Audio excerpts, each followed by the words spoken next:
We're speaking with Michael Zuckerman, Executive Director of Whitestone Realty Capital.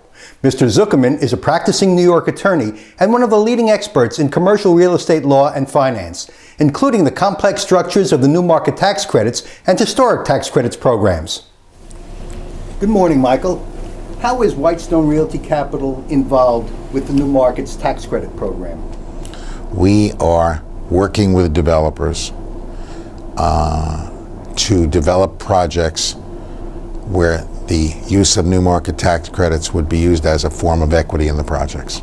Does this make the tax credits more viable, make the project more viable than without those tax credits? Yes, available? because what happens is, in order to finance projects today, you need to have substantial equity in the project, and new market tax credits act as equity in the projects. They're paid at the time of the construction loan closing, and it generally amounts to 20% of the project cost, so it requires new market tax credits as 20% of the project cost and other equity, so therefore the debt is achievable because the debt would be 60% of cost or 70% of cost instead of 75% of cost. New markets tax credits would make the development more profitable for the Yes, developer? because it's basically free money. The federal government is giving you a tax credit, and you only have to pay back 25% of the tax credit at the end of 7 years. So you have 75% of it is free equity, so it increases the yield to the project and makes the project more profitable. How would a developer go about discovering if new markets tax credits are available to his project? He should contact somebody like us, and we would go and check the web. The federal government and some accounting firms have websites that identify different census tracts in which you can secure new market tax credits. In order to secure new market tax credits, you have to be in a project that is known as a low-income community. A low-income community has certain demographics, which means it has greater than the national average of unemployment.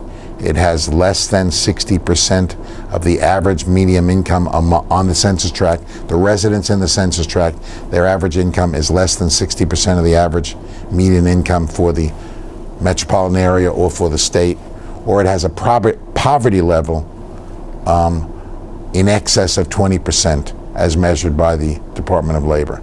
If it has any one of those three characteristics, it qualifies as a low-income community. If it has a greater amount, if it has greater than 30% poverty or greater than 150% of the unemployment rate, it's what's called a distressed low-income community, and it's more likely that you can secure new market tax credits if you are in a highly distressed low-income community. Insofar as the economy has taken a hit, has the government withdrawn its support of the new market tax credits program, or are they continuing to foster this program for real estate development? It's one of the more successful programs that the federal government has come out with. What generally is taking place is these various programs are what's keeping some parts of the economy alive. Low-income tax credits and the federal government programs for housing are spurring the housing industry, specifically the multifamily housing industry. Historic tax credits are promoting credits in downtown areas for old historic buildings, and new market tax credits are doing downtown areas in distressed communities. And frequently developers are able to team up either new market tax credits with historic tax credits or low-income tax credits with historic tax credits, and that brings them equity. Sometimes as much as 60% of the required capital can be raised from these sources. Well, that's a tremendous incentive for developers to seek out this type of financing for their projects. Correct. And there are experts who do it, including we do it as a matter of course. And these projects generally are retail, office, senior housing. There are mixed-use projects, such as apartments with retail. You have to have at least 20% of the project has to be commercial, as measured by the gross income, in order to qualify. Michael, can you tell us a little bit about the details of how the new markets tax credits works and how a developer would get involved or see if his project qualifies for that? Sure. The way the program works, first you have to be in a census tract that qualifies, and I've described that. The next thing is the project has to be a commercial project, and it has to employ most of its employees within the census tract. Once you have that, then you can go seek the new market tax credits. And the way you seek them is you go to what's called a CDE, a community development entity. And the community development entities have been given an allocation of credits from the federal government. And they seek out projects for investing in these low-income communities. They all have missions, and their mission could be education, it could be healthcare, it could be commercial development, it could be corporate. Many of these transactions will not invest in real estate, they will only invest in corporations. So you go talk to a community development entity, and most of the time you cannot secure the financing from one community development entity. You have to contact a few different community development entities, and they together will, like a syndicate, agree to give you an allocation of new market tax credits. So let's just assume for discussion purposes you have a project for $10 million. You would go seek a community development entity that would give you an allocation of $10 million. Well, frequently they want to spread their investments around into a number of projects, so they may only give you $2.5 million or $5 million. So you have to put together 2 or 3 or 4 of them in order to achieve the allocations for your particular project. Once the community development entity agrees to give you the allocation, then you enter into agreements and you go secure the rest of your financing. So let's just assume that a project costs $10 million. The rule of thumb is that the CDE allocation of $10 million, you will net somewhere between 20% to 23% of your project cost. So let's just say that that's $2 million. 20% of the project cost is $2 million. You then go out and seek other capital. Let's just say that you're going to go seek a traditional mortgage, and the traditional mortgage is going to be $6 million, and you bring in $2 million of equity.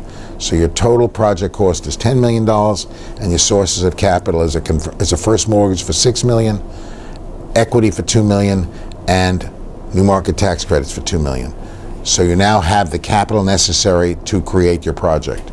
Now what you have to do is there are relatively structured rules in order to do a project.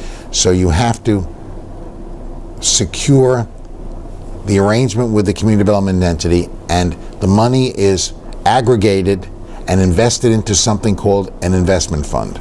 The investment fund receives the $10 million. The investment fund then invests the money into the community development entity, and the community development entity then funds the project. It secures its financing with a lien on the property. The lien on the property is for the benefit of the first mortgagee and for the benefit of everybody else. And the loan is made by the community development entity in something called a leverage loan, and the leverage loan has to be out there for 7 years. It cannot, there can be no amortization of the leverage loan, so you have let's just assume that that loan was $6 million. It would be a $6 million loan for 7 years with interest only. The going market for that loan today is somewhere in the 6 or 7% range. During that period of time that the leverage loan is out there, the leverage loan cannot be foreclosed unless the leverage lender, the CDE, can find another project.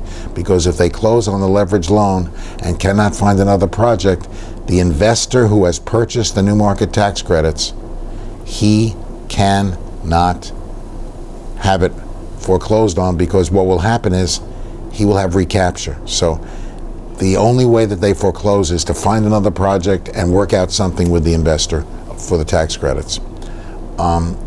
It's a very complex structure. There are expert accounting firms that put together transaction diagrams that describe the structure, and when you look at the transaction diagrams, you get a headache. Michael, how are banks, insurance companies, and traditional financial institutions involved in the New Market Tax Credits program? All right, the community development entity gives you an allocation of tax credits. Somebody has to buy the tax credits, and generally the purchasers of those tax credits are the big commercial banks, the profitable commercial banks, and those people will pay you generally 67 cents of the allocation. All right, so you get, let's just assume for discussion purposes that you've got an allocation of $10 million. The tax credits are 39% of the project cost. A bank or an insurance company, mostly banks, will pay you 67 to 70 cents of that 39 cents. A community development entity will charge a fee, and that's why the net amount that's being distributed to the developer is 20 to 23 cents. So what's going on is 39% of the project cost is the New Market Tax Credits. The bank or the insurance company is paying 67, and then the net amount to the developer is 20 to 23, depending on the fee being charged by the CDE. The banks are the primary buyers because these credits qualify as investments under the Community Reinvestment Act for the banks, and all of the banks are required to invest in, let's call it, low-income communities. So they get extra bonuses by buying these tax credits besides the tax credit themselves. They get extra bonuses for investing in community reinvestment. Michael, you've certainly done your homework and know a lot about New Market's tax credits. New Market's tax credits are a complicated subject, but a very worthwhile one for real estate projects going forward today. To learn more about Whitestone Realty Capital's involvement with New Market's tax credits and how Whitestone Realty can help your company or your development, go to whitestonerealty.com.